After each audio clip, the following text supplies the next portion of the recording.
Bismillahirrahmanirrahim. Assalamualaikum warahmatullahi wabarakatuh. Apa kabar adik-adik semua? Semoga selalu sehat walafiat dan dalam lindungan Allah Subhanahu wa Ta'ala. Kali ini di sini bertemu dengan Kak Riza lagi ya. Kita akan belajar lagi. Sekarang kita akan belajar materi untuk tematik kelas 4, yaitu tema 8, subtema 2, pembelajaran ke-1. Seperti biasa, sebelum belajar, mari kita berdoa ya. Setelah berdoa, baru kita mulai belajar, agar belajarnya lancar dan ilmunya bermanfaat. Amin ya robbal alamin. Baik adik-adik, bagaimana sudah berdoa semua? Kalau sudah, kita sudah mulai belajar sekarang, yaitu masuk ke tema 8, subtema 2, yaitu keunikan daerah tempat tinggalku. Nah, pasti setiap tempat tinggal itu memiliki keunikan sendiri-sendiri yang berbeda. Ya, tidak sama mesti ya. Setiap daerah memiliki keunikan tersendiri, termasuk daerah tempat tinggal kalian. Tahukah kalian apa keunikan daerah tempat tinggal kalian? Keunikan yang kalian temui dapat berupa keunikan fisik, seperti sungai, gunung, sawah, dan bentuk rumah. Dapat juga seperti berupa keunikan sosial budaya, seperti adat istiadat, seni, dan bahasa. Seperti kita tahu di Indonesia, bahwa di masing-masing daerah, di tiap daerah itu pasti memiliki sosial budaya, adat istiadat, kesenian, dan berbagai macam bahasa yang berbeda-beda. Pembelajaran 1. Ayo membaca. Keunikan kota Yogyakarta antara lain ada di bangunan bersejarah, tempat wisata, upacara adat, dan transportasi tradisional. Nah, sekarang kita lihat salah satunya, yaitu transportasi tradisional. Di Jogja ada transportasi tradisional yang sudah sejak zaman dulu hingga kini masih beroperasi, yaitu apa itu? Seperti kereta yang ditarik oleh kuda, yaitu andong, delman. Bangunan bersejarah antara lain Keraton Yogyakarta, Tugu Yogyakarta, dan Benteng Frederiksburg. Nah, ini gambar Tugu Yogyakarta. Ada upacara adat yang menarik di Yogyakarta, yaitu upacara adat Grebeg Maulud. Pantai Baron, Pantai Samas, Pantai Indrayanti, ada juga wisata gua, yaitu Gua Selarong, Gua Cerme, dan Gua Pindul.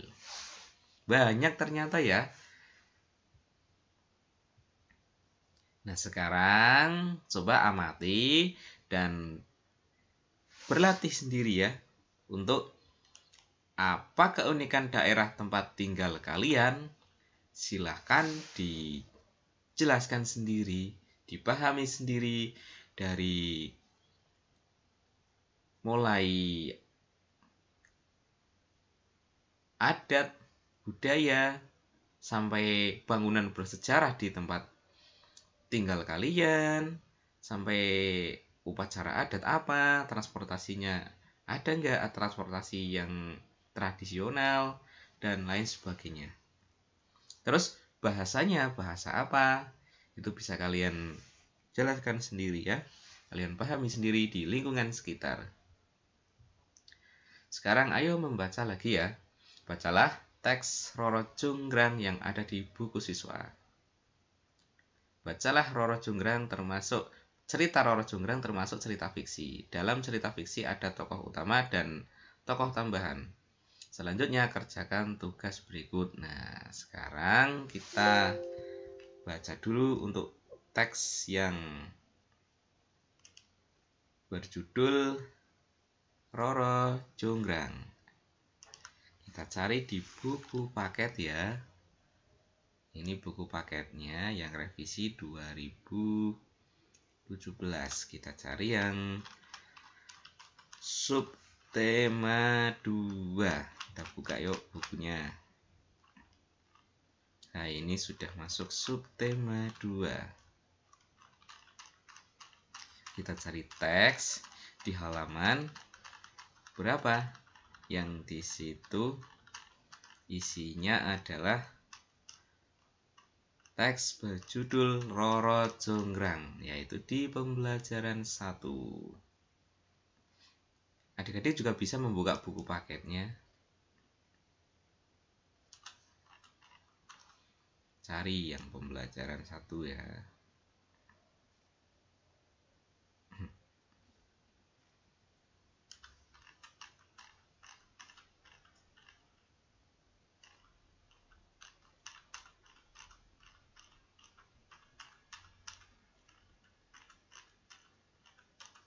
Ini pembelajaran 3. Masih di atas.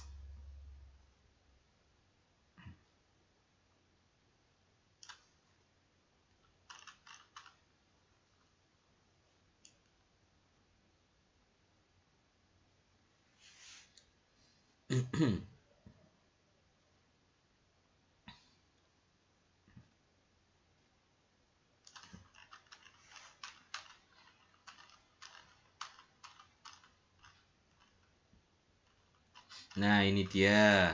Bisa dibuka buku paketnya di halaman Nah, ini dia. Halaman 20. Kok 20? Halaman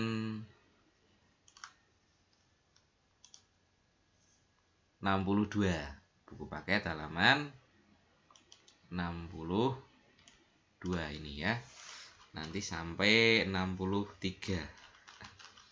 Paket tema 8 halaman 62 yang revisi 2017. Yuk kita baca. Roro Jonggrang. Roro Jonggrang adalah seorang putri dari kerajaan Prambanan. Raja Prambanan, ayah Roro Jonggrang, gugur dalam pertarungan melawan Bandung Bondowoso dari kerajaan Pengging. Akibatnya, Bandung Bondowoso menguasai kerajaan Prambanan. Bandung Bondowoso yang tamak menginginkan Roro Jonggrang sebagai permaisurinya. Roro Jonggrang yang tidak mau diperistri oleh Bandung Bondowoso pun mengajukan sebuah syarat. Aku bersedia menjadi permaisurimu, Bandung Bondowoso. Tetapi ada syarat yang harus kau penuhi. Jika berhasil, aku akan menikah denganmu. Namun jika kau gagal, izinkan aku pergi, kata Roro Jonggrang. Apapun yang kau minta akan aku penuhi, Roro Jonggrang. Jika aku gagal memenuhinya, aku akan mengembalikan kerajaan ini kepadamu, sahut Bandung Bondowoso angkuh. Aku minta kau membangun 1000 candi untukku. Semua harus selesai sebelum matahari terbit esok, sahut Roro Jonggrang. Baiklah, aku pasti berhasil memenuhi syarat yang kau buat, jawab Bandung Bondowoso angkuh. Bandung Bondowoso meminta bantuan pasukan jin untuk membangun 1000 candi. Dalam sekejap, bangunan candi mulai tampak. Roro Jonggrang panik. Dia mengadu kepada si Sumi. Dayang kepercayaannya. Bisumi mempunyai ide untuk menggagalkan pekerjaan Bandung Bondowoso. Dia segera memerintahkan para dayang untuk menumbuk lesung dan membakar jerami. Suara lesung bertalu-talu dan semburat api yang memerah di langit membuat suasana seperti pagi hari. Ayam-ayam jantan berkokok bersahut-sahutan. Mendengar kokok ayam jantan, pasukan jin terkejut. Hari sudah pagi, kami harus pergi, teriak pasukan jin sambil bergegas meninggalkan Bandung Bondowoso dan candi-candi yang telah mereka bangun.